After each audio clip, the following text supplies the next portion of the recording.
hope all of you are ready to deep dive into a strong conversation coming your way because the stage is set. And let me firstly please invite our session moderator to weave together thoughts, to stitch together thoughts for us all, and to extract all the relevant insights from the fellow panelists. So let me please invite our session moderator. We have with us architect Sunitha Kondur of Hundredhands Design, Huzefa Rangwala of MuseLAB, Natasha Kochhar of LTDF, Ravindra Kumar of Pragrup.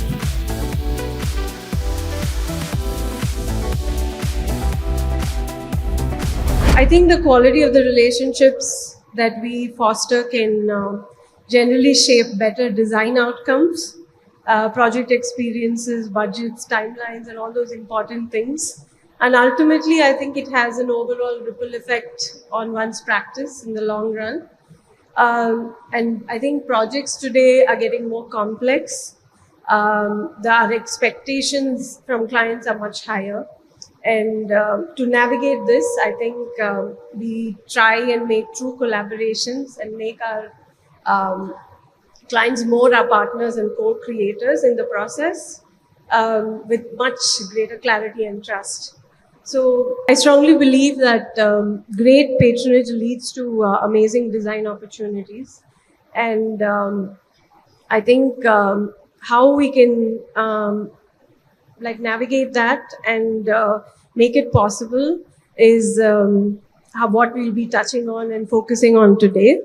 So at the end, I'm hoping that there are takeaways for architects on how they can strengthen their client relationships, and for clients, on the other hand, to make the process more collaborative and enjoyable with their design teams. So I think between the four of us, we bring a great diversity in terms of our experiences, the scale of projects we handle, and the size of our practices.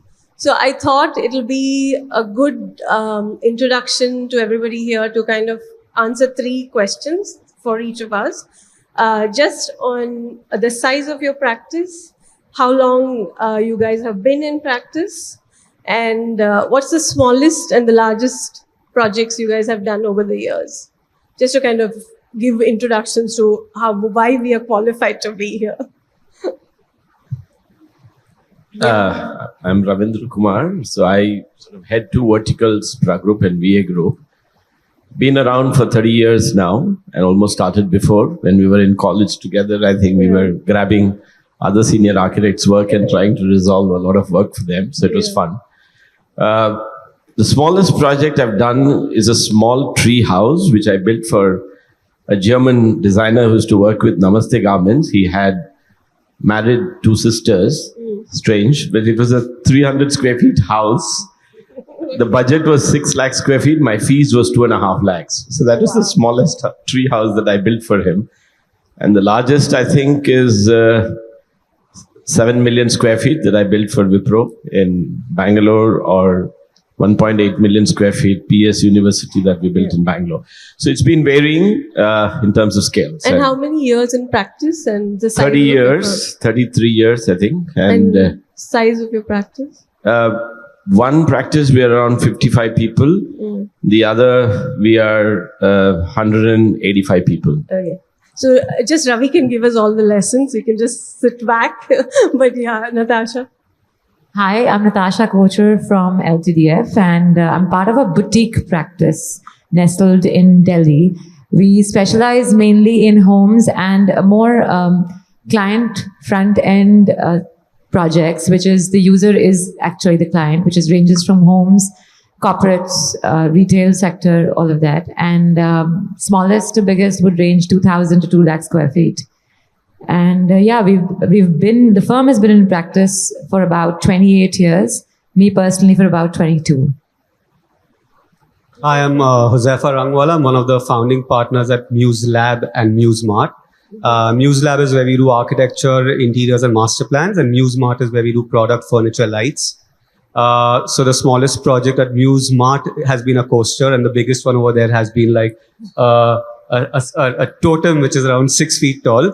However, at MuseLAB, the smallest project that we did recently was a 150 square feet boutique, And the largest project that we are working on right now is a 200-acre master plan. Size of practice is around 30 odd people. Mix of architects, interior designers, and product designers. Okay, great. And our practice, 100 Hands, is now 22 years old. And we're a very small practice, just about 20 of us. And our range is 2,500 to, I think, about 2 lakh square feet or so. But the first thing we get asked as soon as we introduce ourselves is like, oh, what a nice name, you know. And so from the very beginning, we truly believe that every project that we do is like a sum total of everybody's involvement in it from the various stakeholders. And that's how we've been working, and that's so important to us. So to just begin, I know that we all have countless stories, some very joyful ones and some not so happy. But I was wondering how you guys get your clients initiated into thinking that the whole process is about collaboration and they are as much an integral part of that journey. And I don't know if you guys have any tools or processes that you follow to initiate the start of a project. And I think any of you can take that question. So this is actually a recent tool that I've learned from, I would say, the marketing industry and the people that we work with who communicate, you know, for various brands and products. So we work on something called the discovery tool, where we like to discover the client first, to even understand if we're a fit for them and they're a fit for us.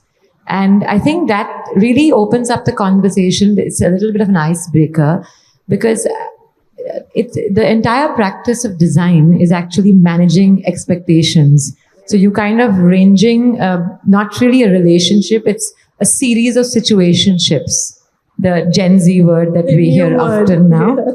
So it's a series of situationships, and every situation changes. It's about how you manage conflict. And if you really understand and you listen, we are a very, again, the kind of projects we do are very, very client-centered, and there's no third user. Yeah. So yeah, that has been very important to understand, not just from what they wear, where they travel, all of that. So we have these touch points where we've kind of made a little bit of a research tool on them. So we kind of stock them, we understand them, and yeah, then enables us to design better. Okay. I think for us, every project has a new story and a new narrative. So we do try to format a kind of a epistemology which kind of can capture what's the conversation that we want to initiate with the client or a client representative to understand, other than, of course, the brief making. But then we feel that every project has a mind and has an idea, and then you have to recreate a matrix that becomes very specific to the client space. Yeah. Like when I did Mahesh Dattani's house, you know, it was a poem, and his boyfriend, you know, had colors and had palettes, and it was amazing to create his interpretation of light. But when I worked with Hari Hegde, you know, doing Wipro, it was completely didactic. You know, it was about earth and it was about water. It was so many things. So I think the origin of making a building is not truly formatting, you know, the spatial requirements of a project or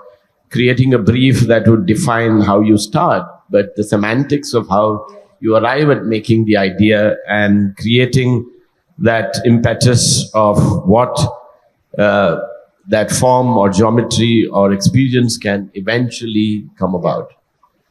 Huzefa, you sell all kinds of ideas to your clients right from the beginning. So I'm really interested on how you do that. So it's a little unique in the sense because 90% of our projects come through Instagram.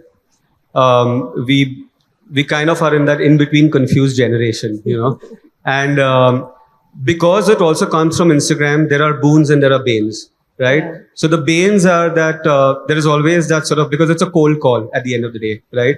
So I think our first meeting or even that first call, I ensure that I am making that first call to just ensure that there is, you know, there is that sense of a trust And the first meeting itself is all about completely being transparent and putting ourselves out on the table to the point where we actually, the entire process is like a very, very open, transparent 40-minute process.